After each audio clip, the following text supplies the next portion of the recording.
18 फरवरी के हिंदी के पेपर में ये मात्र 2 ही निबंध और एक मैं बताऊंगा लास्ट में, वो वीडियो के अंत में।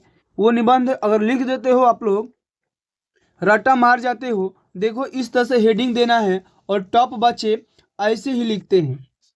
तो इस वीडियो को आप लोग अंत तक देखिएगा, मज़ा तो आएगा ही, और मज़ा बिल्कुल आपको दिखाऊंगा किस तरह से लिखने पर ये आपके ऐसे ही पेपर में कॉपियाँ आती हैं और कॉपियों पर कैसे लिखना है, ठीक है ना। तो आपको सबसे पहले प्रश्न उत्तर संख्या लिख करके किस इस पर लिखना है, तो मैं बता रहा हूँ आतंकवाद की समस्या और समाधान, ये मेरा हेडिंग रहेगा। तो ऐसे करके मेन हेडिंग आपको ब्लैक पेन से देना है, किसी से ब्लैक स्केच या ब्लैक पेन से, ठीक है। ये 2026 का क्या है, 2026 का ये आपका वायरल, मैंने समझ जाओ कि इससे अब बाहर कोई नहीं आएगा आपका, ये क्या बोलते हैं, निबंध, ठीक है ना। तो रट्टा जल्दी आप लोग मार जाइए, पेन कलम उठाइए और लिखते जाइए मेरे साथ। अगर ना हो तो अब मैं तो दिमाग में बैठा ही दूंगा आप लोगों को, अगर ना याद हो रहा है तो, ठीक है ना। तो डरने की कोई चिंता नहीं। सबसे पहले हम हेडिंग डालेंगे प्रस्तावना। क्या डालेंगे, प्रस्तावना। इस प्रस्तावना में क्या लिखना है, तो आतंकवाद एक ऐसी बुराई है, कैसी बुराई है, एक ऐसी बुराई है कि जिससे लोग क्या कर रहे हैं। तो इसको आप लोग देखिए क्या बता रहे हैं, उसको पढ़िए अच्छे से, तब मालूम चलेगा, ठीक है ना। तो आतंकवाद क्या है, आतंकवाद एक ऐसी बुराई है जिसने पूरे विश्व, क्या, पूरी विश्व को हिलाकर रख दिया है। क्या कर दिया है, हिलाकर रख दिया है। यह मानव जीवन और समाज राष्ट्र की संपत्ति के लिए सबसे बड़ा खतरा बन चुका है। कौन, आतंकवाद, ठीक है ना। इस तरह से आतंकवाद के बारे में लिखेंगे। अब हम लिखेंगे अगला हेडिंग, आतंकवाद का अर्थ। इसके अर्थ में क्या लिखेंगे, आतंकवाद शब्द आतंक से बना है, किससे बना है, आतंक से बना है, जिसका अर्थ क्या होता है, भय और डर। अपने अंदर किसी को, अपने भय और डर से किसी को डरा देना ही हमारा क्या है, आतंक का अर्थ है, फैलना है। इसमें लिखेंगे हम पहला कि धर्म के नाम पर लोगों को भड़काया जाता है और नफरत फैलाई जाती है। इस तरह से हम पहला में लिखेंगे, ठीक है ना।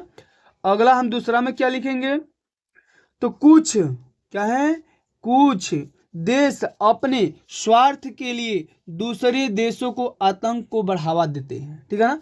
इस तरह से लिखेंगे, ठीक है ना। उसके बाद अगला हेडिंग डालेंगे आतंक का परिणाम। क्या देंगे, आतंक का परिणाम, मैंने इससे क्या परिणाम मिल रहे हैं। निर्दोष लोगों की जान जाती है, मतलब जिसकी दोष नहीं है उन लोगों की क्या चली जाती है, जान चली जाती है। देश की आर्थिक प्रगति रुक जाती है। क्या होती है, देश की आर्थिक प्रगति रुक जाती है। देश की एकता और अखंडता पर, देश की एकता और अखंडता को पर खतरा होता है, ठीक है ना। इस पर खतरा तो होता ही है। अब बताओ, आतंकवादी इतने बनेंगे तो खतरा तो होगा ही। अब आतंकवाद का समाधान, अब इसका समाधान हेडिंग डालेंगे, लोगों को आतंकवाद के खिलाफ जागरूक किया जाना चाहिए। इस तरह से लिखेंगे। दूसरा में लिखेंगे, युवाओं को, आपको बाबू ब्लू और ब्लैक पेन का ही या स्केच का यूज करना है और दूसरा कुछ नहीं। युवाओं को उचित रोजगार मिलने पर वे गलत कदम नहीं उठाएंगे। अब रोजगार नहीं मिलेगा तो वो लोग न झगड़ा करेंगे, न किसी की जान मारने की धमकी देंगे, न कोई चोरी करेंगे, न कोई कुछ करेगा। तो युवाओं को सबसे जरूरी क्या है, रोजगार देना। क्या देना, रोजगार देना। रोजगार मिलेगा कोई कुछ भी नहीं करेगा। सभी धर्मों और जातियों में एकता और भाईचारे की भावना होनी चाहिए। सभी धर्म और जाति में भाईचारे की भावना होनी चाहिए, तब जाकर के आतंकवाद का समाधान हो सकता है, अन्यथा नहीं हो सकता है। उपसंहार में, उपसंहार यहाँ पर हेडिंग डालेंगे, मैं पेंसिल से लिखा हूँ, फिर भी लिख दूँ, नहीं चलो कोई बात नहीं। आतंकवाद एक ऐसी वैश्वीकरण समस्या है जिसने केवल एक देश के प्रयास की समाप्त नहीं किया जा सकता।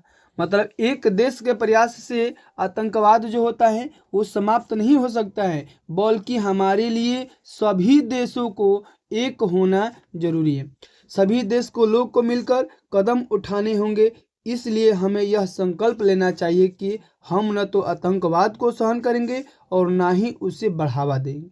इस तरह से लिखेंगे और नंबर चुटकियों में एग्जामिनर आपको फुल में फुल नंबर दे देगा, ठीक है ना।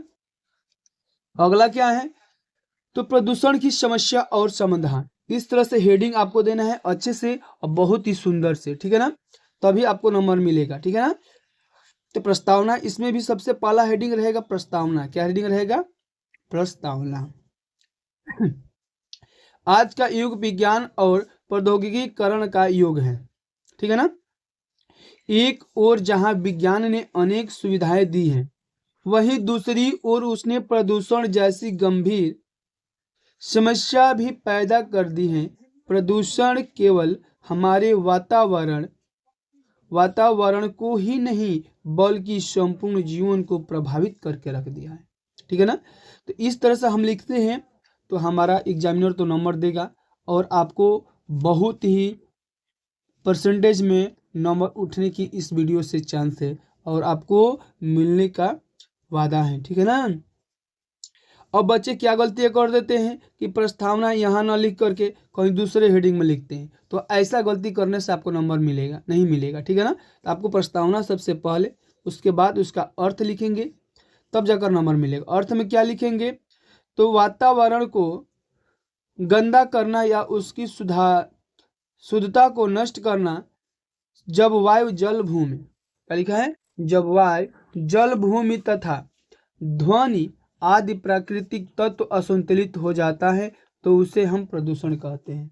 क्या कहते हैं, प्रदूषण कहते हैं। प्रदूषण के हमारा प्रकार में हेडिंग क्या लिखेंगे हम, तो प्रदूषण के प्रकार में सबसे पहले हेडिंग डालेंगे वायु प्रदूषण। क्या डालेंगे, वायु प्रदूषण। पहले सबका नाम लिख देंगे, जल प्रदूषण, भूमि प्रदूषण। इस तरह से लिख करके उसमें एक एक क्या करेंगे हम, लिखते हुए जाएंगे, ठीक है ना। कारखाने, वाहने तथा धूल, वायु प्रदूषण में क्या लिखेंगे, कारखाने, वाहनों तथा धुएं में वायु प्रदूषण हो जाता है, हो रहा है। इससे श्वास संबंधी रोग होते हैं, मैंने सांस संबंधी रोग इससे हो रहे हैं, किससे, वायु प्रदूषण से। तो वायु प्रदूषण कैसे हो रहा है, तो कारखानों और वाहनों के धुएं से।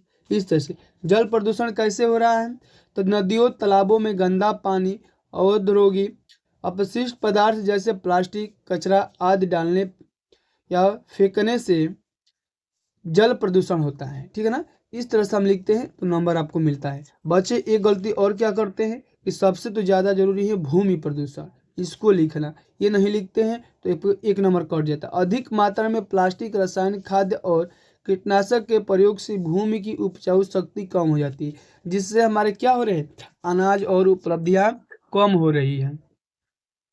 ध्वनि प्रदूषण कैसे लिखेंगे, तो ध्वनि प्रदूषण देखो यहाँ पर लिखा हूं, पेंसिल से लिखा गया है थोड़ा सा, ध्वनि प्रदूषण, ठीक है ना। अब हेडिंग डालेंगे यहाँ पर ध्वनि प्रदूषण, ध्वनि प्रदूषण,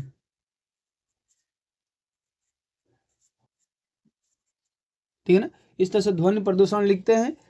अधिक शोर करने वाले वाहन, लाउड स्पीकर और पटाखे ध्वनि प्रदूषण कहलाते हैं, ठीक है ना। अब ध्यान देना, प्रदूषण के दुष्परिणाम क्या है, प्रदूषण के दुष्परिणाम हेडिंग डालकर लिखेंगे। प्रदूषण से न केवल मानव जीवन ही नहीं प्रभावित हो रहा है, बल्कि पेड़ पौधे, पशु पक्षी और संपूर्ण पर्यावरण संकट में पड़ रहा है, ठीक है ना। गलतियां ये लिखा गया है, आप लोग उसको सुधारिएगा, ठीक है ना। प्रदूषण के समाधान क्या लिखेंगे, प्रदूषण के समाधान हेडिंग में लिखेंगे इस तरह से, देखो कैसे, प्रदूषण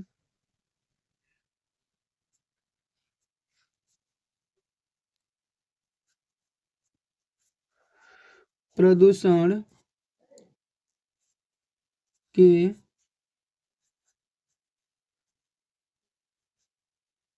समाधान,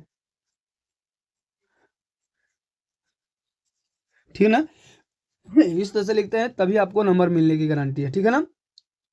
अधिक से अधिक वृक्षारोपण करना चाहिए। वाहनों में पेट्रोल की जगह, डीजल का जगह सीएनजी या इलेक्ट्रिक ऊर्जा का प्रयोग करना चाहिए। प्लास्टिक का प्रयोग कम करना चाहिए। ध्वनि प्रदूषण कम करने के लिए लाउड स्पीकर और पटाखे का नियंत्रण होना चाहिए। इस तरह से लिखेंगे तब जाकर के नंबर मिलेगा। अब लास्ट में उपसंहार लिख देना है। क्या लिखना है? उपसंहार। प्रदूषण आज विश्वव्यापी समस्या बन चुकी है।